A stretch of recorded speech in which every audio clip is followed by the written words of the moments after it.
It is now time for my sermon. It's entitled, Kick Your Mountain to the Curb. And the scripture is taken from Matthew 17:20, and it reads,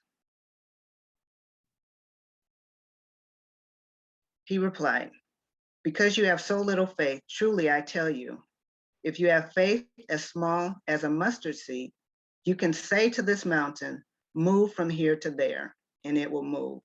Nothing will be impossible for you. And so ends the reading. So what is Jesus trying to tell us? And what exactly does he mean when he says he's talking to the mountains and telling them to move? Well, first of all, telling a mountain to move is just a metaphor that Jesus used in order to make a very important point. He's saying that if we have the tiniest speck of faith, because a mustard seed is really, really tiny, we will be able to accomplish anything and nothing would be impossible for us. The mountain that Jesus is referring to is considered a major challenge or a problem that we have, something that worries you, or a health issue. We may not be able to physically move a mountain, but metaphorically, we can most definitely kick that mountain to the curb.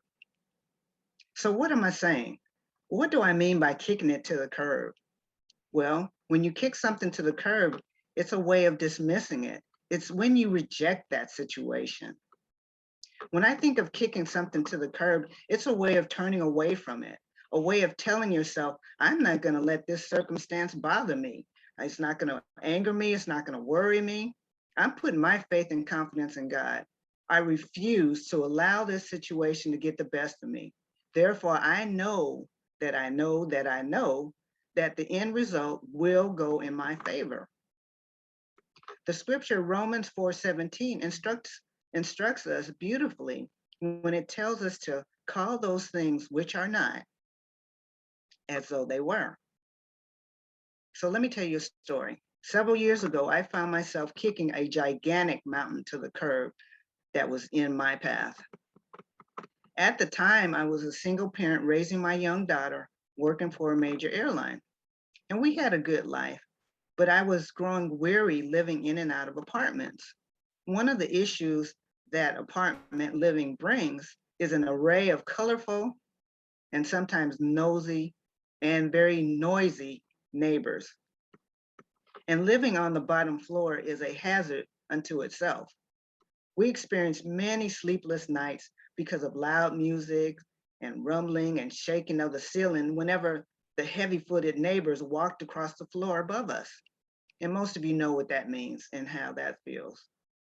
Anyway, I guess I must have been inspired by the Reverend Martin Luther King Jr., and we do honor him today. But Dr. King, he inspired me because he always said he had a dream. And truly, I had a dream. My dream was that someday I would be a homeowner. And throughout my life, I would sit and imagine myself living in my own home. So my mountain came in the form of a limited income in one of the most expensive areas in the country. But I knew in my heart that somehow I could make home ownership possible. I imagined it, and I found myself frequently daydreaming about it. It didn't help that most people that I shared my dream with tried to discourage me by reminding me how expensive an area I was living in. And don't you notice how people always try to be encouraging, but they end up being discouraging? I don't know why that is, but anyway. Despite all that, one day I called up a realtor in my area and I decided to meet to talk about my qualifications. So I met with this young lady who I felt was nice enough, but during our conversation, she stopped me at mid-sentence, just as I mentioned to her the amount I had pre-qualified for. And this is what she said: there's nothing in this area that you can afford. And I was like, wow, that's kind of a downer. But the amazing thing is that I was not dismayed or discouraged. Despite these words, deep down inside me, I knew that I would own a nice place where me and my daughter could call home. and that money would be no issue. So I told the realtor that regardless of her professional opinion, I still wanted her to look anyway. While she continued to make her case, I was calm, confident, and adamant about what I wanted. My inner knowing was so strong, and without me knowing at the time, I was kicking my mountain to the curb. So let's look at the fact that my mountain came in three different forms. First, my naysayer friends, whose negative so-called advice were meant to discourage me. Second, the naysayer realtor, whose negative assessment was meant to dampen my spirit, make me quit my search, and therefore abandon my dreams. And third, my income, which could have potentially prevented me from realizing my dream of home ownership. Now, I guess one would ask me, why didn't I just move to a more affordable area? And my answer is that we were happy there. The schools were excellent, and my daughter was thriving on a cheerleading squad in the area. Instead of being the stereotypical soccer mom, I was the cheerleader mom, taking my daughter and her friends to cheerleading practice. And so, needless to say, moving out of the area was not an option. So after that meeting, I didn't dwell on the situation. I just let it go. Like the saying goes, I let go and I let God, and went on with my busy life. Within 2 months, I was contacted by the realtor, who was excited to tell me that she had found a beautiful 2-bedroom, 2-bath home for us that was within my price range. And it was practically right around the corner from my current location. And needless to say, I was ecstatic. I was thankful to God that I was finally a homeowner. So the question is, how was I able to overcome this mountain? Well, faith played a huge role in this situation. In the beginning scripture, Jesus stated that if we had the faith, the size of a mustard seed, that we could literally move mountains. The faith I had inside me came in my inner knowing that despite the odds against me, the situation would work out in my favor. Another key was that I took action on fulfilling my dreams by contacting the realtor in the first place. Despite negative advice from some of my friends, I even spent a lot of time daydreaming about living in my own home. And unfortunately, many of us would have given up the moment the realtor jumped on her soapbox, trying to convince me that there was no way I could afford anything in that area. They would have just given up, or they might not have even tried. We know how we get. So there are those who would have listened to their own negative self-talk. And you know about self-talk. Oh, I can't afford this. Why waste my time? It's too much work being a homeowner. Taxes are expensive. What about the maintenance costs? We've all heard this negative chatter. We've all heard it and we've all said it. So you see, faith does not lie in your thinking. It lies in your knowing. Scripture says that we were made in the image and likeness of God. And I know I bring this up in every sermon I have, but we need to be reminded. And since we are one with God, this means that there is no separation, only oneness. We are not a body. We are not our brain. We are not our thoughts. This is a world of illusion, which is imagined by each and every one of us. And I've said it many times, God is spirit. And since we are one with God, we are also spirit.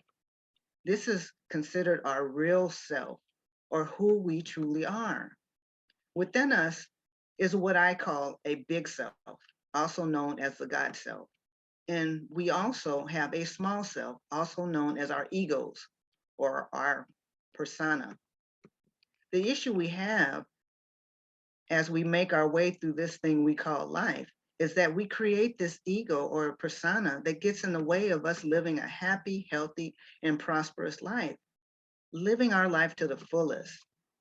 So let me tell you a little about the persona. The dictionary says, the persona is the public image you present to the world. In ancient Latin, the word persona meant mask. The word also can refer to a character played by an actor. While a persona is not considered a lie or a falsehood, its meaning implies that it is only part of the truth. Now, isn't that true? End quote.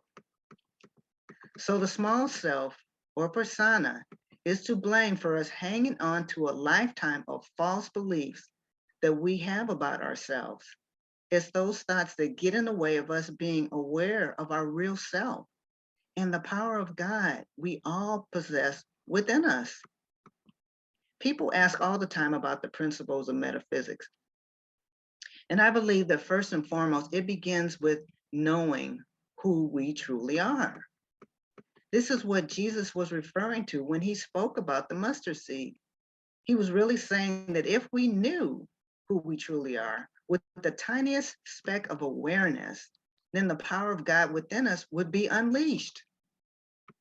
This powerful thing about, well, the beautiful thing about this is that all we need is a tiny speck of faith and self-awareness in order to unleash the big self or the God self, so that we can do all those things, all things, as Jesus said. Remember, there is no limit to the power of God. So there is no limit to each and every one of us. And that is a beautiful thing. Hence the scripture, John 14:12, truly, truly, I say to you, whoever believes in me will also do the works that I do. And greater works than these will he do, because I am going to the Father. So what that means is we can do the same thing as Jesus did. We can do all the works. He said it to us. He told us many times we could do the same things.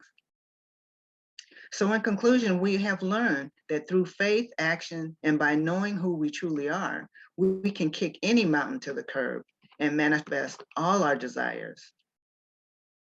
So I will leave you with this inspiring poem by Words Do Matter. It's called Moving Mountains, and it begins like this. The mountain will move that stands in your way if you tell it to move and believe what you say. No matter the challenge you happen to face, it won't have the power to hold you in place. When obstacles come, however much force, don't ever allow it to throw you off course. It won't matter how big, how wide, or how tall. Speak what you want, and the mountain will fall. The goal is before you, the task is at hand.